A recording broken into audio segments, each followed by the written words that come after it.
Saptarang 594 channel में मैं नीलम।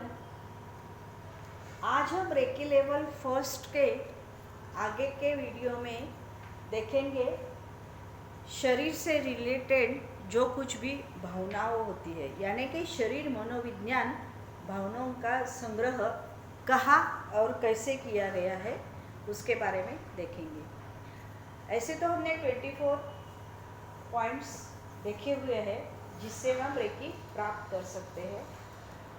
उसी पॉइंट्स से रिलेटेड ये जो भावनाओं है, इमोशंस है, उसके बारे में देखेंगे। नाक, हृदय से संबंध, संज्ञान, महक, संभोग की प्रतिक्रिया, आत्म स्वीकृति। मुख, जिजीविषा के विषय, पोषक तत्वों का ग्रहण, सुरक्षा, नए विचार ग्रहण करने की क्षमता। मस्तक, बुद्धिमत्ता की अभिव्यक्ति। मुखाकृति, अपने व्यक्तित्व पर ओढ़े विभिन्न मुखौटों की अभिव्यक्ति। हम संसार का कैसे सामना करते हैं यह बताती है। आंखें बताती है कि हम दुनिया को कैसे देखते हैं। निकटदर्शी अधिक अंतर्मुखी होते हैं। दूरदृष्टि वालों में स्व केंद्रित होने का अभाव, यानी कि आत्मा की खिड़कियां। अब गर्दन, विचार और भावनाओं का एक साथ आना। वांछित भावाभिव्यक्ति व्यक्ति के अभाव में कठोरता। भव्य यानी कि आईब्रोज, अंतर्ज्ञान का केंद्र, भावनात्मक अभिव्यक्ति। बाहें और हाथ, हृदय केंद्र के बाह्य विस्तार, प्रेम और भावों की अभिव्यक्ति। कान, हमारी श्रवण शक्ति के सूचक, शरीर के प्रत्येक अंग के एक्यूप्रेशर के केंद्र। मणिपुर चक्र का भाग, शक्ति विषयक ज्ञान, भावनात्मक नियंत्रण, शक्ति बुद्धिमत्ता केंद्र। जबड़ा, भावनात्मक और वाक अभिव्यक्ति में अवरोध के सूचक, तनाव के संकेतक, अभिव्यक्ति के भय या सहजता के बोधक। सीना, संबंध, जन्म समस्याओं का बोधक, हृदय और प्रेम भावना का बोधक, श्वास एवं रक्त संचार का बोधक। उदर, भावनाओं का स्थान, हमारी प्रगाढ़तम भावनाओं का केंद्र, संभोग इच्छा का केंद्र, पाचन तंत्र का स्थान। गुप्तांग, मूलाधार चक्र से संबंधित जहाँ कुंडलिनी का स्थान है, जीवन विषयक भय। घुटने, मृत्यु का भय, बुढ़ापे के कारण मृत्यु का भय या अहम्यनता पर चोट का भय, परिवर्तन का भय। हाथ, लेने या देने का कार्य, वस्तु स्थिति के अनुरूप किया, लक्ष्यों की प्राप्ति के लिए कर्म क्रियात्मकता का भय। बाहें, हृदय केंद्र, प्रेम की अभिव्यक्ति, बाहरी दुनिया से संपर्क का साधन। जंघा, व्यक्तिगत शक्ति की बोधक, अपनी योग्यता पर विश्वास की सूचक, अपर्याप्त शक्ति के भय की बोधक।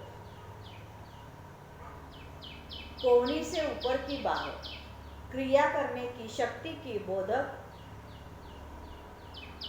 कोहनी से नीचे की बाहें, लक्ष्य प्राप्ति का साधन, बोध का भय, हीनता का भय। पाँव, हम कितने जमीन से जुड़े हैं, अपने उद्देश्यों की प्राप्ति से संबंध, पूर्णता के भय के बोधक। नाभि के नीचे और मुद्रा के बीच का भाग यानी कि पेल्विस, कुंडलिनी ऊर्जा का निवास स्थान, आधारभूत आवश्यकताओं और कार्यों का केंद्र।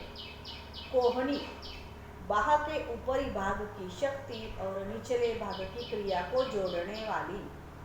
मंदपेशियां, भावनाओं को जकड़ने वाली, जो न तो उन भावनाओं से मुक्त हो न उन्हें जाने दे, यानी कि शौच अवरोधक।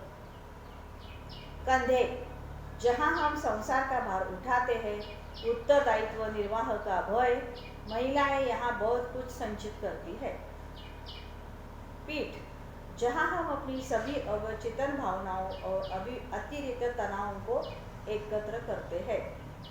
पीठ का ऊपरी भाग, यहाँ हम अप्रकटित ग्रोथ को जमा करते हैं।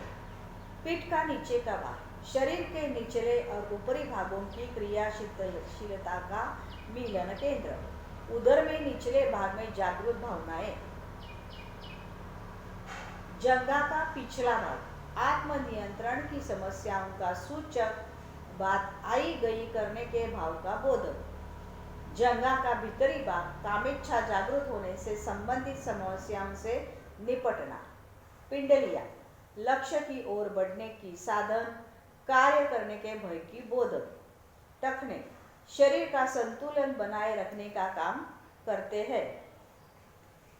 इसी तरह से ये सब भाव भावना से, इमोशन से रिलेटेड है। इसके अलावा मैं और कुछ बताना चाहूँगी। नाक, ये तो हमारे सत्व से जुड़ा हुआ होता है। मुख, ये प्रगटीकरण का केंद्र है। कपाल बुद्धिमत्ता का स्थान है। मान बुद्धिमत्ता और भावना का मिलन है। चेहरा अभिव्यक्ति है। ऐसे जो कुछ और मैं बताना चाहती हूँ वो ऐसे है कि अपघात जब होता है, यानी कुछ इंसिडेंट्स होता है, उस वक्त राग, नैराश्य, इन सभी की अभिव्यक्ति उसमें होती है। आपको भूख न लगना, यानी कि आप स्वयं का तिरस्कार करते हैं। फिर आपकी जो सिर दर्द होता है वो, उसमें आप स्वयं को जो कुछ मान्य नहीं है ऐसे संबंधित भावनाओं से जुड़े हुए होते हैं, तभी होता है। स्थूलता, आप जब असुरक्षित फील करते हैं तब स्थूलता होती है। अल्सर, यानी कि आपको जो कुछ भी डर है, हीन भावना है और तान तनाव है, इसी से आपको अल्सर होता है। ऐसे सभी ये भाव भावना है, ये सब इससे रिलेटेड है। तो आगे के वीडियो में आगे का पार्ट देखेंगे। तब तक बाय बाय।